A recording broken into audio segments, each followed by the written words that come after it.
muliakanlah dia. Saya mau kita baca sekali lagi firman Tuhan yang terdapat dalam Wahyu 14 ayat yang ke-7. Takutlah akan Allah dan muliakanlah dia, karena telah tiba saat penghakimannya, dan sembahlah dia yang telah menjadikan langit dan bumi dan laut dan semua mata air. Perhatikan bahwa di dalam ayat ini ada 3 kata perintah.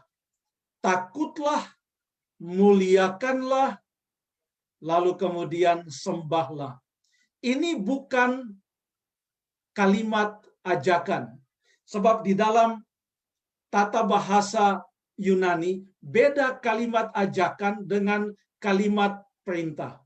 Kalau kalimat ajakan, maka diterjemahkan, marilah kita takut, atau marilah kita muliakan dia, atau marilah kita menyembah dia. Tapi ketiga kata ini adalah kata perintah. Takutlah akan Allah, muliakanlah dia, sembahlah dia. Ini adalah 3 kata perintah yang sejajar. Ada 2 macam kata perintah. Kalau kita dalam bahasa Indonesia, biasanya kita hanya katakan, contohnya, makanlah. Ya, makan. Kalau kita memerintahkan seseorang untuk makan, atau kita katakan bacalah, baca. Kalau kita memerintahkan seseorang untuk membaca. Namun pengertiannya, bahkan walaupun itu tersembunyi pengertiannya di dalam semua kata perintah yang kita ucapkan dalam bahasa Indonesia, tetapi kalau kita baca Alkitab Perjanjian Baru, maka para penulis Alkitab Perjanjian Baru sangat memahami tata bahasa yang mereka gunakan pada saat mereka menulis. Bahwa ada 2 macam kata perintah. Yang pertama adalah perintah untuk melanjutkan apa yang sedang dilakukan. Contohnya, kalau seseorang sedang membaca, dia membaca, lalu kemudian ada orang yang datang, lalu katakan kepada orang yang sedang membaca itu, bacalah. Maka itu artinya lanjutkanlah apa yang sedang dilakukan. Atau kalau orang mengatakan makanlah, maka orang yang sedang makan diminta untuk melanjutkan bahwa dia sedang makan. Itu adalah jenis kata perintah yang pertama. Tapi ada kata perintah yang kedua, walaupun menggunakan kata kerja yang sama, tetapi dia punya tata bahasa berbeda. Itu adalah kata perintah untuk melakukan sesuatu yang belum dilakukan, atau memulai melakukan sesuatu yang tadinya belum dilakukan. Jadi kalau saya sedang dalam keadaan sekarang ini tidak memegang apa-apa, tidak membaca apa-apa, lalu kemudian kalau ada orang yang datang lalu mengatakan kepada saya, bacalah. Itu artinya, tolong baca karena kamu tidak sedang membaca. Karena kamu belum membaca, bacalah. Atau orang yang sedang duduk, sudah lapar, lalu kemudian ada yang datang memerintah, makanlah. Artinya dia sedang tidak makan, dia belum makan, lalu kemudian ada perintah untuk mulai makan, untuk makan. Bagaimana dengan ketiga kata perintah yang ada di dalam Wahyu 14 ayat yang ke-7 itu? Jenis kata perintah yang pertama atau jenis kata perintah yang kedua? Takutlah akan Allah, muliakanlah dia, sembahlah dia. Ini adalah khususnya ditujukan kepada mereka yang belum takut akan Allah, kepada mereka yang belum memuliakan dia, kepada mereka yang belum menyembah dia. Sehingga pada waktu perintah itu disampaikan, takutlah, ini adalah merupakan jenis kata perintah yang kedua, yaitu untuk mulai melakukan sesuatu yang belum dilakukan. Muliakanlah, karena kamu selama ini belum memuliakan Tuhan. Sembahlah Dia, karena selama ini kamu belum menyembah Dia. Dengan kata lain, perintah takutlah akan Allah, muliakanlah Dia, sembahlah Dia, adalah perintah untuk bertobat, untuk melakukan sesuatu yang belum dilakukan, untuk mengubah haluan kehidupannya dari mengikuti dunia ini kepada mengikuti Allah. Dengan demikian, tepatlah kalau ketiga kata perintah ini kita sebutkan sebagai Injil yang kekal, kabar baik, untuk percaya kepada Tuhan Yesus Kristus sebagai satu-satunya jalan keselamatan. Saudara sekalian, saya mau memperkenalkan kepada kita apa yang kita sudah kenal di dalam kitab Wahyu, yaitu 7 sangkakala. Kita tidak akan membahas apa sangkakala pertama, sangkakala kedua, ketiga, dan selanjutnya. Ini terdapat di dalam Wahyu pasal yang ke-8, Wahyu pasal yang ke-9, lalu kemudian ada sedikit intermezzo, yaitu Wahyu 10, dan hampir semua Wahyu 11. Lalu di akhir Wahyu pasal yang ke-11, maka dimulailah sangkakala yang ke-7. Mengapa saya ingin untuk menunjukkan tentang 7 sangkakala ini? Oleh karena di dalam keterangan tentang ke-7 sangkakala ini ada perkataan memuliakan. Itu terdapat di dalam Wahyu pasal yang ke-11 ayat yang ke-13, bahagian akhirnya Wahyu 11 ayat 13. Dan orang-orang lain sangat ketakutan lalu memuliakan Allah yang di sorga. Kata-kata memuliakan Allah yang di sorga ini adalah kata yang sama, yaitu memuliakan atau muliakan, yang juga tadi kita baca di dalam Wahyu pasal yang ke-14 ayat yang ke-7. Jadi ke-7 sangkakala ini singkatnya menggambarkan apa yang Allah lakukan kepada penduduk dunia yang menekan umat-umat Allah, mereka yang menentang Allah. Maka Allah juga bertindak terhadap mereka. Mulai dari Injil ini mulai diberitakan pada jemaat yang mula-mula atau pada periode abad yang pertama sesudah Masehi. Terus sampai kepada kedatangan Tuhan Yesus yang kedua kali. Sama dengan 7 jemaat, sama dengan 7 meterai. 7 sangkakala juga menggambarkan perjalanan sejarah dunia ini dari sudut pandang apa yang Tuhan Allah lakukan terhadap mereka yang menentang Allah, terhadap mereka yang tidak mau percaya kepadanya, apa yang Allah lakukan kepada mereka yang menindas akan umat Allah. Lalu kemudian di dalam Wahyu pasal yang ke-9 ayat yang ke-20 dan ayat yang ke-21, ini adalah sudah menjelang ujungnya sangkakala yang ke-6, di mana sangkakala yang ke-7 sudah akan segera dimulai. Namun dikatakan di sini di dalam Wahyu 9 ayat 20 dan ayat yang ke-21, setelah Allah bertindak dengan berbagai macam malapetaka dan semua hal yang menindas atau menekan orang-orang yang menindas umat-umat Allah, maka ayat ini berkata, tetapi manusia lain yang tidak mati oleh malapetaka itu tidak juga bertobat dari perbuatan tangan mereka. Mereka tidak berhenti menyembah roh-roh jahat dan berhala-berhala dari emas dan perak, dari tembaga, batu dan kayu yang tidak dapat melihat atau mendengar atau berjalan. Dan mereka tidak bertobat daripada pembunuhan, sihir, percabulan, dan pencurian. Artinya, sekalipun Allah menghukum orang-orang yang jahat, yaitu orang-orang yang menentang Allah. Tetapi di balik semua yang Allah lakukan, Allah mempunyai tujuan untuk membawa mereka supaya mereka bertobat.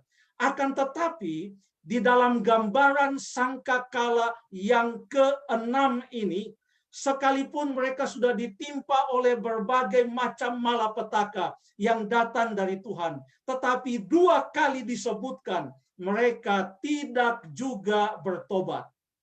Tetapi menjelang akhir atau pada akhir dari sangkakala yang keenam ini, maka tadi kita baca ayatnya dalam Wahyu pasal yang ke-11 ayat yang ke-13. Sebenarnya ini agak panjang ceritanya, karena sebelum ayat ini sudah diceritakan tentang adanya 2 saksi Allah yang bernubuat, yang menggambarkan Alkitab Perjanjian Lama dan Perjanjian Baru, yang disebarkan kepada orang-orang yang belum takut akan Allah. Di penghujung dari sangkakala yang keenam ini, sebelum sangkakala yang terakhir atau yang ke-7 itu dibunyikan, maka inilah yang terjadi. Saya baca Wahyu 11 ayat yang ke-13. Pada saat itu terjadilah gempa bumi yang dahsyat, dan 1/10 bagian dari kota itu rubuh, dan 7.000 orang mati oleh gempa bumi itu. Dan orang-orang lain, ini menggunakan kata mereka yang tersisa, mereka yang masih tinggal, sama dengan kata-kata yang disebutkan juga di Wahyu 9 ayat 20-21, yaitu orang-orang lain, mereka yang masih tinggal, manusia yang lain. Dikatakan di sini, mereka sangat ketakutan. Ada 2 penafsiran. Ada yang mengatakan mereka takut dalam hal mereka takut akan Allah, tapi ada yang menerjemahkan mereka ketakutan bahwa mereka gentar. Apapun itu, ada perkataan di sini, mereka sangat ketakutan, lalu memuliakan Allah yang di sorga. Apa yang dimaksudkan dengan memuliakan Allah di sorga? Artinya, ini menunjukkan bahwa masih ada pertobatan, bahwa takutlah akan Allah, muliakanlah Dia. Pekabaran ini akan disambut sebelum kedatangan Tuhan Yesus yang kedua kali. Sebelum sangkakala yang ke-7 itu dibunyikan, maka tetap masih ada orang yang bertobat. Oleh karena begitu sangkakala yang ke-7 itu menurut kitab Wahyu dibunyikan, maka tidak ada lagi kesempatan untuk bertobat.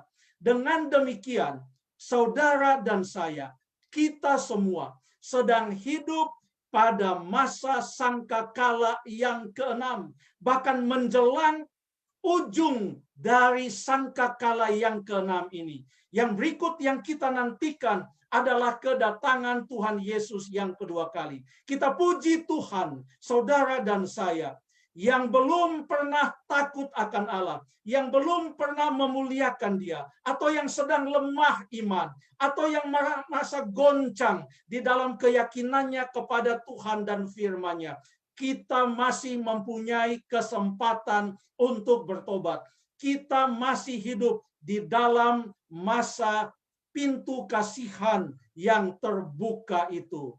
Namun ada juga di dalam kitab Wahyu bukan hanya 7 sangkakala, tetapi juga 7 malapetaka. Kadang-kadang ada orang yang menyamakan bahwa 7 sangkakala itu dengan 7 malapetaka itu adalah paralel, meliput kurun waktu yang sama dari zaman Yohanes kekasih abad yang pertama sampai kedatangan Yesus yang kedua kali. Ada yang mengatakan demikian. Tapi apakah memang demikian?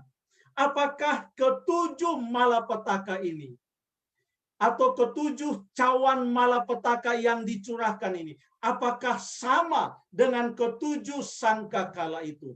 Untuk menjawabnya, kita perlu membaca di dalam Wahyu pasal yang ke-15, Wahyu pasal yang ke-15 ayat yang ke-8.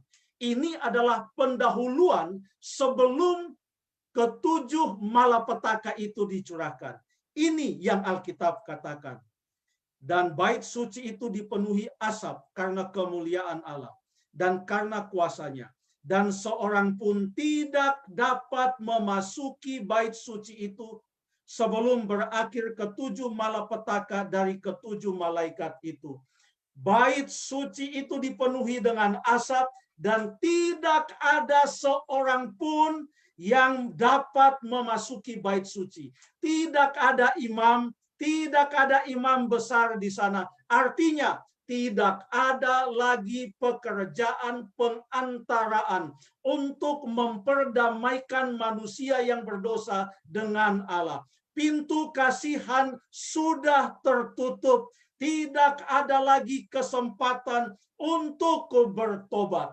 Lalu kemudian ketujuh malapetaka ini dituangkan, dicurahkan satu persatu. Perhatikan di dalam ayat yang ke-9 dan ayat yang ke-11. Dalam Wahyu pasal 16. Dan manusia dihanguskan oleh panas api yang dahsyat. Ini adalah malapetaka yang keempat. Manusia dihanguskan oleh panas api yang dahsyat. Dan mereka menghujat nama Allah yang berkuasa atas malapetaka-malapetaka itu. Dan mereka tidak bertobat dan memuliakan Dia. Perhatikan, apa bedanya 7 malapetaka ini dengan 7 sangkakala? Pada 7 sangkakala itu, tadi kita sudah baca ayatnya dalam Wahyu pasal yang ke-11 ayat yang ke-13. Sebelum sangkakala yang terakhir itu dibunyikan, termasuk di dalamnya kedatangan Yesus yang kedua kali, masih ada pintu rahmat terbuka dan masih ada orang yang bertobat, yang takut akan Allah dan memuliakan Dia. Tetapi pada 7 malapetaka ini tidak ada lagi pekerjaan pengantaraan, tidak ada lagi imam atau imam besar, tidak ada lagi urusan penyelesaian akan dosa-dosa orang yang mau bertobat sekalipun. Karena itu dikatakan dalam Wahyu 16 ayat yang ke-9. Sekalipun malapetaka itu begitu hebat, gantinya mereka bertobat dan memuliakan Allah. Yang dilakukan adalah mereka menghujat Allah. 2 kali disebutkan dalam ayat yang ke-11 juga. Dan mereka menghujat Allah yang di sorga karena kesakitan dan karena bisul mereka. Tetapi mereka tidak bertobat dari perbuatan-perbuatan mereka. Ayat 9 mengatakan mereka tidak memuliakan Allah. Tidak ada lagi pertobatan. Tidak ada lagi memuliakan Allah. Panggilan untuk takutlah akan Allah dan muliakanlah Dia hanyalah disampaikan sebelum ketujuh malapetaka ini dicurahkan dan diakhiri dengan kedatangan Tuhan Yesus yang kedua kali. Kita masih hidup pada masa di mana pertobatan itu mungkin. Kedatangan Tuhan Yesus yang kedua kali adalah bahagian ujung atau bahagian akhir dari ketujuh malapetaka itu. Kalau kita mau mengkaitkan antara 7 sangkakala itu dengan 7 malapetaka itu, maka malapetaka yang 7 ini adalah sebenarnya bahagian dari sangkakala yang ke-7. Jadi sangkakala yang ke-7 itu meliput semua 7 malapetaka ini, termasuk dengan kedatangan Tuhan Yesus yang kedua kali.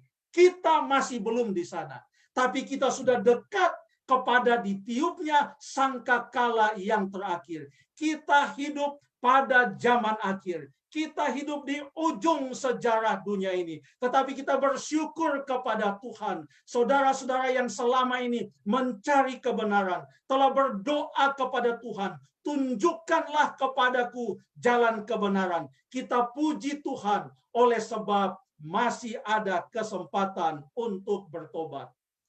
Apa yang dimaksudkan dengan memuliakan Allah? Tadi dalam Wahyu 16 ayat yang ke-9, kita membaca bahwa orang-orang itu yang ditimpa oleh 7 malapetaka itu, bukannya mereka memuliakan Allah, apa yang mereka lakukan? Mereka menghujat Allah. Dengan demikian, memuliakan Allah adalah kebalikan dari menghujat Allah. Jadi antara menghujat Allah atau memuliakan Allah. Ini adalah sifat dari setan dan pengikut-pengikutnya. Mengapa tidak? Dalam Wahyu 13 ayat yang ke-6. Menghujat Allah disebutkan adalah sifat dari setan dan pengikut-pengikutnya. Lalu ia membuka mulutnya dan menghujat Allah, menghujat namanya dan kemah kediamannya dan semua mereka yang diam di sorga. Mereka tidak memuliakan Allah, tetapi sebaliknya mereka menghujat Allah. Mereka inilah yang akan mendapatkan 7 malapetaka itu. Dan mereka akan terus menghujat Allah. Mereka tidak memuliakan Dia. Apa yang dimaksudkan dengan menghujat Allah? Ada satu definisi tentang menghujat Allah yang terdapat dalam Yohanes pasal 10 ayat yang ke-33. Yesus yang adalah Allah dituduh menghujat Allah karena menyamakan diri dengan Allah. Padahal Yesus adalah Tuhan, Dia adalah Allah. Namun definisi hujat di dalam ayat ini adalah definisi yang betul. Orang-orang Yahudi itu menuduh Yesus dengan mengatakan, bukan karena suatu pekerjaan baik, maka kami mau melempari engkau. Melainkan karena engkau menghujat Allah, dan karena engkau sekalipun hanya seorang manusia saja, menyamakan dirimu dengan Allah. Jadi ia yang menyamakan diri dengan Allah. Ia yang mau membuat dirinya sama kedudukannya, otoritasnya, bahkan mau melebihi Allah. Ia melakukan hujat kepada Allah menurut ayat ini. Apakah kita bisa mengingat atau merefleksi kata-kata hujat ini, yaitu menyamakan dirimu dengan Allah? Mari kita kembali ke Taman Eden. Kejadian 3 ayat yang ke-5. Pada waktu setan melalui ular itu berkata kepada Hawa, kamu akan menjadi seperti Allah. Apa yang ditawarkan oleh setan? Setan sedang menawarkan suatu dosa, yaitu menghujat Allah. Gantinya memuliakan Allah. Ia katakan, kamu akan menjadi seperti Allah. Karena memang inilah sifat dari setan. Yesaya 14 ayat yang ke-14 menggambarkan apa yang bergejolak di dalam hati Lucifer sebelum peperangan di sorga itu terjadi. Dan ia menjadi setan dan ia dilemparkan dan ia datang ke bumi ini. Alkitab berkata menggambarkan kata-kata dan gejolak hati Lucifer yang berkata, aku hendak naik mengatasi ketinggian awan-awan, hendak menyamai yang maha tinggi. Hal yang sama ia tawarkan kepada manusia yang pertama, kamu akan menjadi seperti Allah. Ini konsep muliakanlah Allah adalah suatu konsep yang sangat penting. Sebab kalau kita tidak memuliakan Dia, kita akan condong berada pada suatu jalan untuk menghujat Allah dan bukan memuliakan Dia. Ingat apa yang ditawarkan oleh setan melalui buah pohon pengetahuan tentang yang baik dan yang jahat. Yang Tuhan Allah sudah katakan kepada Adam dan Hawa. janganlah kamu makan buahnya, sebab pada hari kamu memakannya, kamu akan mati. Maut mengintaimu. Engkau tidak akan menikmati hidup yang kekal, tetapi engkau akan mendapatkan kematian yang kekal. Pohon pengetahuan tentang yang baik dan yang jahat. Pernahkah kita berpikir, apa maksudnya buah pohon pengetahuan tentang yang baik dan yang jahat? Panjang sekali namanya. Kenapa tidak disebut saja buah pohon, satu kata cukup, tetapi pengetahuan tentang yang baik dan yang jahat? Kejadian 3 ayat 5 tadi berkata, setan berkata, kamu akan menjadi seperti Allah kalau kamu makan buah pohon pengetahuan tentang yang baik dan yang jahat itu. Kamu akan jadi seperti Allah, tahu, iya dong, kan kamu makan buah pohon pengetahuan tentang yang baik dan yang jahat. Kalau kamu makan, kamu menjadi seperti Allah, tahu tentang yang baik dan yang jahat. Apa yang dimaksudkan tahu tentang yang baik dan yang jahat? Ingatlah bahwa manusia sebelum jatuh dalam dosa, mereka hidup di dalam kehendak Allah, di dalam aturan-aturan Allah. Apa yang Allah katakan, mereka seharusnya mengikutinya. Mereka harus mentaati dan hidup sejalan dengan kehendak Allah. Tetapi sekarang yang ditawarkan oleh setan adalah kamu akan menjadi Allah bagi dirimu sendiri. Kamu bisa menentukan sendiri mana yang baik dan mana yang jahat menurut kamu. Kamu tidak perlu Allah untuk memberitahukan kepadamu mana yang benar, mana yang salah. Kamu tidak perlu Allah untuk memberitahukan kepadamu mana yang baik dan mana yang jahat. Kamu, kalau kamu mau melanggar perintah Allah ini, memakan buah ini, kamu telah menyamakan diri dengan Allah, sehingga kalau Allah bisa menentukan mana yang baik dan mana yang jahat, maka kamu, karena kamu sudah menjadi seperti Allah, kamu juga akan bisa menentukan sendiri, membuat aturan sendiri, membuat definisi sendiri, membuat perintah sendiri, membuat keputusan sendiri, mana yang baik dan mana yang jahat. Itulah yang ditawarkan oleh setan kepada Adam dan Hawa. Kita tidak bisa menjadi Allah bagi diri kita sendiri, karena kita harus mengikuti apa yang Allah katakan baik dan menolak apa yang Allah sudah katakan jahat. Maka kita harus tolak, jangan kita ikuti. Biarlah Allah adalah Allah. Let God be God. Jangan kita menjadi Allah bagi diri kita sendiri. Allah membuat aturan, kita membuat aturan.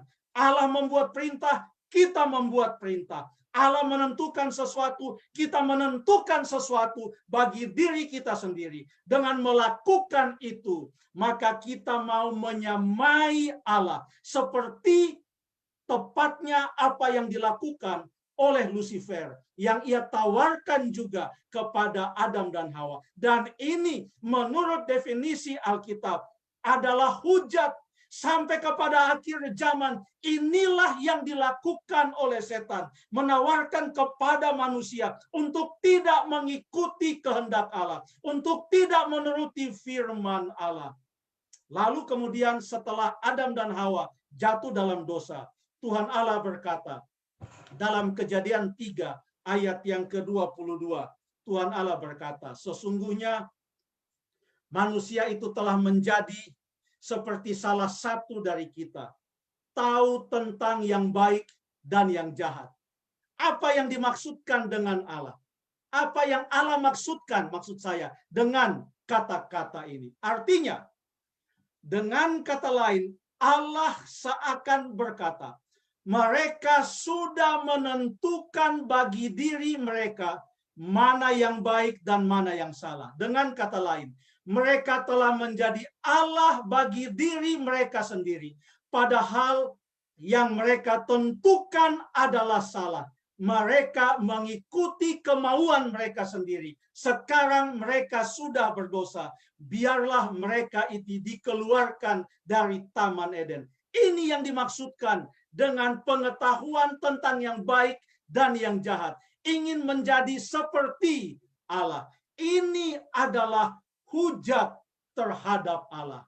Dengan demikian, kalau kita sudah tahu sekarang apa yang dimaksudkan dengan menghujat Allah, dan oleh karena menghujat Allah ini, menurut pembahasan dalam kitab Wahyu tadi, adalah merupakan lawan kata dari memuliakan Allah. Sekali lagi, oleh karena menghujat Allah ini adalah merupakan lawan kata atau kebalikan dari memuliakan Allah, maka memuliakan Allah artinya mengakui bahwa kita adalah milik Allah. Maka memuliakan Allah artinya mengakui bahwa Allah adalah pengatur hidup kita, yang memberikan aturan kepada kita, yang memberikan perintah dan hukum-hukumnya kepada kita. Memuliakan Allah artinya mengakui bahwa kita tunduk kepada Allah, bukan mau sejajar berkuasa sama seperti Dia. Memuliakan Allah artinya bahwa kita mengakui kita tidak bisa membuat aturan kita sendiri. Memuliakan Allah artinya mengakui bahwa kita hidup menurut kehendak Allah, bahwa kita takluk kepada kemahakuasaan, kepada kehendak, kepada kemauan Allah. Ini yang disebut dengan memuliakan Allah. Bahwa kita mengakui dengan hati yang rela, dengan suatu sukacita, menyambut Allah sebagai Allah kita, sebagai Tuhan kita, sebagai pencipta kita, sebagai juru selamat kita, sebagai pemberi hukum, sebagai yang memberikan firman-Nya, yang menyatakan kehendak-Nya. Inilah yang dimaksudkan dengan memuliakan Allah. Sekarang, bila mana kita membaca ayat-ayat tentang memuliakan Allah, maka konsep kita di dalam hal memuliakan Allah ini sudah seharusnya lebih luas lagi. Sekarang coba dengan konsep memuliakan Allah tadi. Kita baca ayat yang sudah sering kita baca. Di dalam 1 Korintus 6 ayat 19 sampai ayat yang ke-20. Atau tidak tahukah kamu bahwa tubuhmu adalah bait Roh Kudus yang diam di dalam kamu. Roh Kudus yang kamu peroleh dari Allah. Dan bahwa kamu bukan milik kamu sendiri. Sebab kamu telah dibeli dengan harganya telah lunas dibayar. Sebab itu muliakanlah Allah dengan tubuhmu. Saya bukan milik saya. Saya adalah milik Allah. Saya tunduk dan saya mengakui akan otoritasnya. Saya akan mengikuti akan kehendaknya. Diri saya, tubuh saya adalah milik Allah. Ini adalah memuliakan Allah. Dengan demikian, kalau tubuh saya adalah milik Allah, saya tidak bisa melakukan apa saja menurut saya kepada tubuh saya. Mengapa? Karena saya tidak boleh mengikuti apa yang ditawarkan oleh setan untuk menyamai Allah, untuk menjadi seperti Allah, membuat aturan sendiri, membuat definisi sendiri. Sehingga 1 Timotius 2 ayat 9 dan ayat yang ke-10. Demikianlah hendaknya perempuan. Ini adalah contoh. Hendaklah ia berdandan dengan pantas, dengan sopan dan sederhana. Rambutnya jangan berkepang-kepang. Ada keterangannya tentang itu. Jangan memakai emas atau mutiara atau pakaian yang mahal-mahal. Tetapi hendaklah ia berdandan dengan perbuatan baik. Seperti yang layak bagi perempuan yang beribadah. Kita tidak boleh mengatakan, terserah saya dong, saya bisa buat aturan saya sendiri. Untuk apa saya ikut akan firman Tuhan ini? Bukan terserah saya. Kalau kita memuliakan Allah, maka kita akan terima ini sebagai firman Allah dan tidak membuat keputusan dan definisi dan aturan kita sendiri. Coba kita baca ayat ini. 1 Korintus 10 ayat yang ke-31. Aku menjawab, jika engkau makan atau jika engkau minum atau jika engkau melakukan sesuatu yang lain, lakukanlah semuanya itu untuk kemuliaan Allah. Lakukanlah semuanya itu. Mau makan, mau minum, mau melakukan sesuatu yang lain. Lakukanlah itu untuk kemuliaan Allah. Lakukanlah itu dalam hal memuliakan Allah. Memuliakan Dia. Bukan terserah saya. Bukan terserah saya. Dengan demikian, ini memuliakan Allah bukan sekedar menyanyi dan memuji namanya, tetapi menghidupkan apa yang kita nyanyikan. Bukan sekedar bersaksi tentang kuasanya, tetapi tunduk kepada kuasa dan kehendaknya. Bukan sekedar berdoa sebelum makan, tetapi makan apa yang Tuhan tentukan kita boleh makan. Sekali lagi, memuliakan Allah bukan sekedar berdoa sebelum makan. Itu penting. Tetapi lebih jauh dari itu. Tetapi makan apa yang Tuhan tentukan kita boleh makan. Karena kita mengakui Dialah yang membuat aturan. Bukan saya yang membuat aturan saya. Bukan saya yang menjadi Allah bagi diri saya sendiri. Dengan demikian jelaslah apa yang dikatakan dalam Imamat 11. Ayat yang kedua dan ayat yang ketiga. Inilah binatang-binatang yang boleh kamu makan. Dari segala binatang berkaki 4 yang ada di atas bumi. Setiap binatang yang berkuku belah, yaitu yang kukunya bersela panjang dan yang memamah biak, boleh kamu makan. Ini yang disebut makanan. Kalau yang bukan ini, bukan makanan. Bukan terserah saya dengan mengatakan perut-perut saya, apa yang saya mau makan terserah saya. Saya tidak bisa menjadi Allah bagi diri saya sendiri untuk menentukan apa yang boleh dan apa yang tidak. Memang kita mempunyai kuasa memilih, tetapi kuasa memilih itu tidak menghapuskan kehendak Allah. Kalau kita pilih untuk berdosa, kita berdosa, tetapi kehendak Allah tetap tidak berubah selama-lamanya. Dengan demikian, pertanyaannya, sebagaimana Alkitab katakan, kelinci tidak boleh kita makan. Itu jelas di dalam Imamat pasal yang ke-11. Terserah saya? Bukan. Ini adalah dari Allah. Saya tidak boleh membuat aturan saya sendiri. Saya tidak bisa menjadi Allah bagi diri saya sendiri. Sementara Allah yang hidup, Allah kita pencipta, kita penebus kita, sudah dengan begitu jelas menyatakan di dalam firman-Nya bahwa kelinci tidak boleh dimakan. Babi tidak boleh kita makan. Tidak boleh makan daging babi. Siapa yang bilang? Tuhan Allah yang bilang.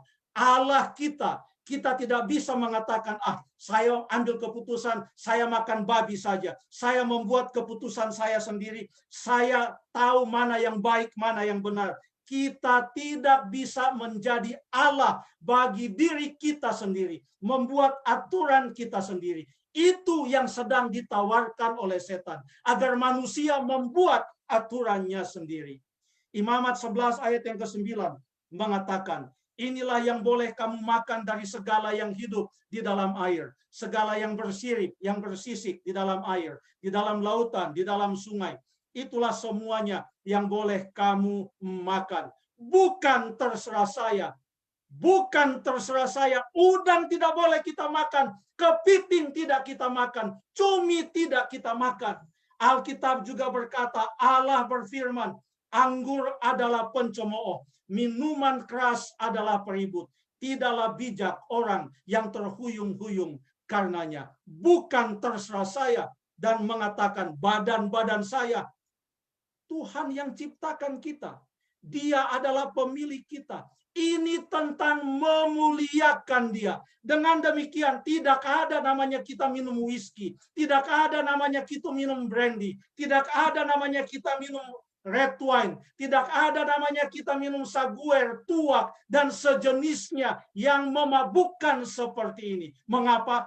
Allah yang membuat aturan. Biarlah Allah tetap Allah. Jangan kita membuat diri kita menjadi Allah bagi diri kita sendiri. Jangan kita merokok karena itu merusak akan kesehatan kita. Saya hanya memberikan contoh-contoh saja tentang bagaimana kita memuliakan Allah, yaitu mengakui bahwa kita milik Allah, bahwa kita mengikuti kehendaknya, mengakui bahwa dialah yang mengatur kehidupan kita, bukan kita yang membuat aturan sendiri dalam kehidupan kita. Dengan demikian memuliakan Allah. Contohnya dalam hal makanan dan minuman. Ini lebih dari hal kesehatan. Kalaupun orang mau mengatakan bahwa sudah tidak ada lagi cacing di dalam daging babi, sudah sehat, mengandung protein dan lain sebagainya, jangan kita makan daging babi. Kenapa? Karena Allah yang katakan ini bukan sekedar aturan kesehatan.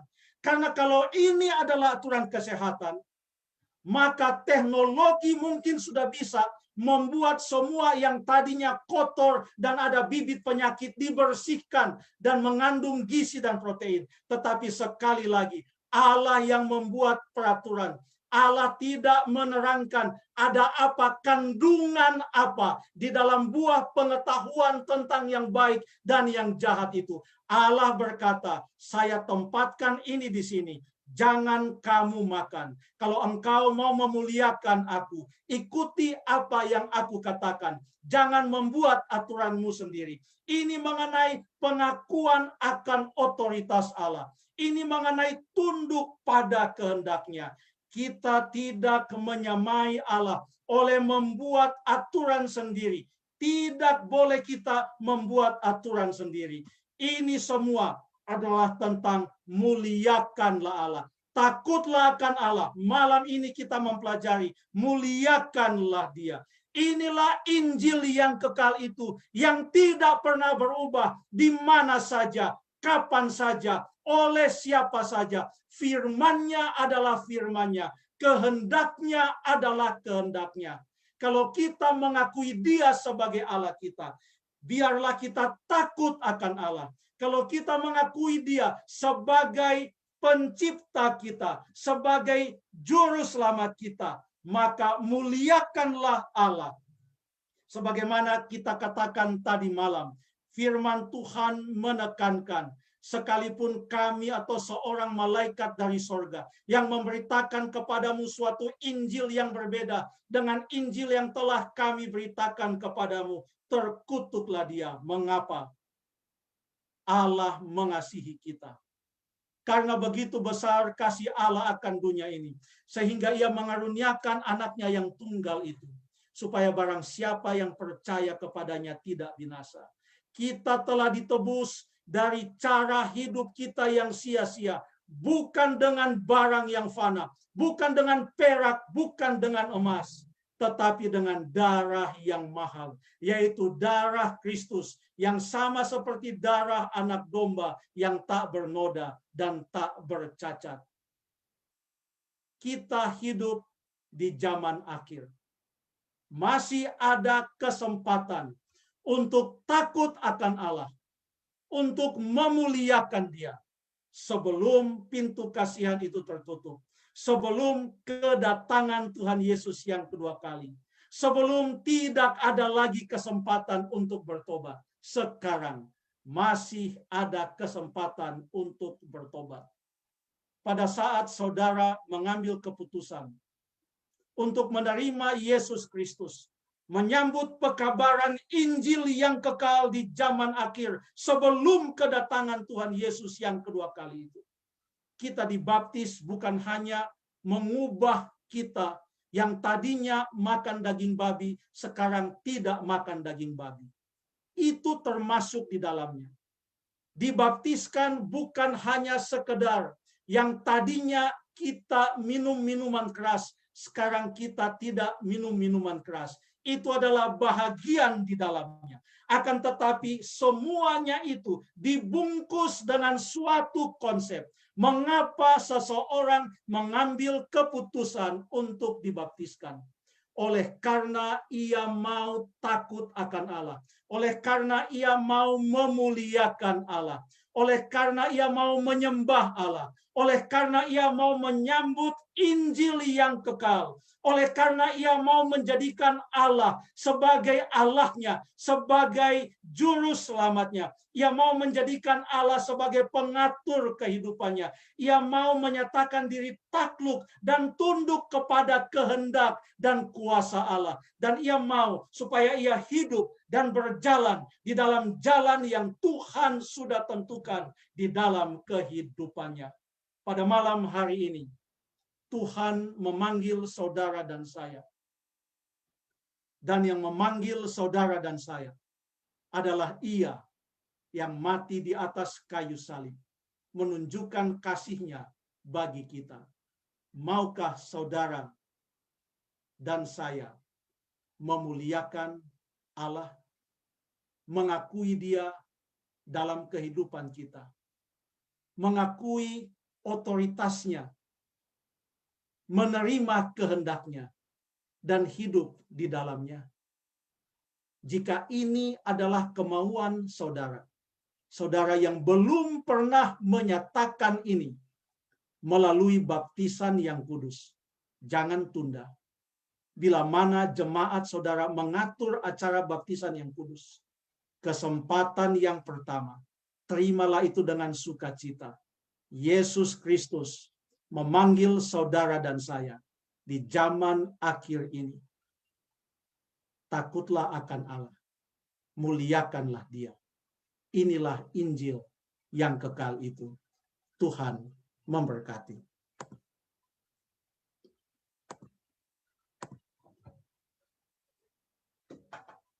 Mari kita berdoa. Bapa dalam sorga, terima kasih banyak. Kiranya Roh Kudus betul-betul bekerja di dalam hati kami semuanya. Khususnya hamba berdoa bagi saudara-saudari hamba-Mu yang dalam hatinya ingin menyambut Injil yang kekal. Ingin menyatakan keputusannya untuk takut akan Allah, untuk memuliakan Allah, dan ingin menyatakannya melalui baptisan yang kudus. Bapa, kuatkan mereka, teguhkan mereka di dalam keputusan mereka ya Bapa. Karena mereka sedang mengambil keputusan yang paling besar dan paling terberkati di dalam hidup yang fana ini. Karena keputusan itu adalah untuk hidup yang kekal. Diberkatilah semua yang mendengarkan firman Tuhan ini, agar kami tetap dikuatkan di dalam iman, menantikan kedatangan Tuhan Yesus yang kedua kali. Terpujilah nama-Mu ya Bapa. Inilah doa dan permohonan kami. Dalam nama Tuhan Yesus, kami berdoa. Amin.